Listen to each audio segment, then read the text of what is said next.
Hello everyone. তো chicken gravy তো অনেক রকমেরই হলো, কিন্তু এরকম কালো ধোয়াটে আর রেস্টুরেন্ট লেভেলের কালা ভুনা যদি বাড়িতেই বানিয়ে নিতে পারেন তাহলে তো ভাবুন কেমন হবে। তো চলুন আজকে ডিসি কুকারি বাংলাতে আমরা বানাবো একদম অন্য ধরনের চিকেন কালা ভুনা।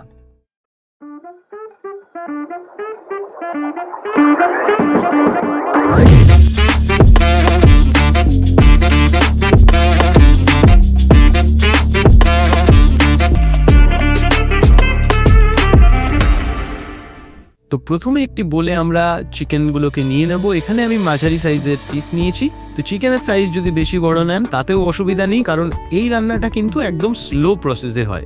এবার তার মধ্যে আমরা সবার প্রথমে দিয়ে দেব টক দই, তারপরে দিয়ে দেব পেঁয়াজ বাটা, আদা রসুন বাটা, লবণ আর চিনি। তারপরে আমরা এর মধ্যে অ্যাড করব গরম মশলা, আর সবগুলোকে ভালো করে মিশিয়ে অন্তত 1 ঘন্টা আমরা ম্যারিনেট করে দেবো। ব্যাস, এর ম্যারিনেশনটা এতটাই ইজি। তবে ম্যারিনেশনের টাইমটা কিন্তু মিনিমাম 1 ঘন্টা অবশ্যই রাখবেন, যাতে এই ফ্লেভারগুলো চিকেনের মধ্যে ভালোভাবে ঢুকে যায়। এবার একটা কড়াইতে আমরা দিয়ে দেবো সর্ষের তেল, আর এই রেসিপির জন্য কিন্তু অন্য ধরনের কোনো তেল ইউজ করবেন না। এবং তারপরে আঁচটাকে কিছুটা কমিয়ে আমরা প্রথমে এর মধ্যে দিয়ে দেবো একটি জয়িত্রী, তারপরে দেবো 2টো বড় এলাচ, তারপরে আমরা দিয়ে দেবো 3টি শুকনো লঙ্কা। ব্যাস, এবার এই হোল স্পাইসগুলো দিয়ে কিছুক্ষণ সতে করার পরে আমরা এর মধ্যে অ্যাড করে দেবো কিছুটা আজওয়াইন। ভালোভাবে আর একটু সতে করে নিন। এইবারে আমরা অ্যাড করব রসুন কুচি, আর এরপরে আমরা দেবো স্লাইস করা পেঁয়াজ। হ্যাঁ, ঠিকই শুনেছেন, আমরা ইউজ করেছি পেঁয়াজ পেস্ট এর আগে ম্যারিনেশনের জন্য, যেটা আপনার গ্রেভিকে ঠিক বানাবে, অর্থাৎ একটা স্ট্রাকচার দেবে। আর এই পেঁয়াজটা আমরা এখানে ইউজ করব ক্যারামেলাইজেশন করার জন্য, যার ফলে আপনার ডিশের মধ্যে একটা সুইটনেস থাকে আর রংটাও খুব সুন্দরভাবে আসে। এইবারে কিন্তু আপনার আসল কাজ শুরু।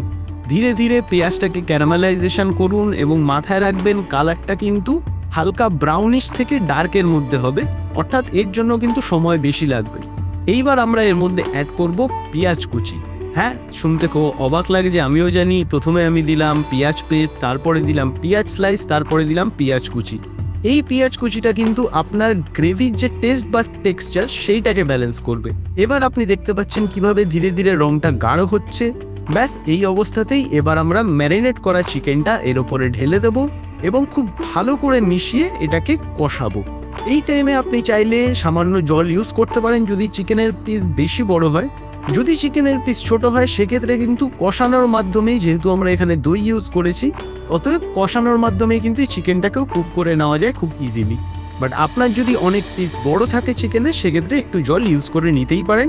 দেখবেন এই সময় কিন্তু খুব সুন্দর একটা ফ্লেভার সারা রান্নাঘরে ছড়িয়ে পড়েছে। এইবার নামানোর আগে খুব একটা ইম্পর্টেন্ট পার্ট, যেটা হচ্ছে 1 চামচ ভিনিগার। হ্যাঁ, ঠিকই শুনেছেন, এইটা কিন্তু এই ডিশের একটা সিক্রেট। ব্যাস, আপনার ডিশ একদম রেডি। দেখতেই পাচ্ছেন কিরকম গাঢ় কালো ঘন সুন্দর একটা চিকেন রেসিপি তৈরি হয়েছে, যার ফ্লেভারই কিন্তু খুবই অসাধারণ। ব্যাস, আপনার যেটা পছন্দ, রুটি বা পরাঠা যেটার সাথে হোক, এটাকে চটপট সাবার করে দিন। আর চ্যানেলটাকে অবশ্যই সাবস্ক্রাইব করে যাবেন, কারণ আমি এরকম রেসিপি কিন্তু আপনাদের জন্য পরবর্তীকালেও নিয়ে আসবো। Happy cooking.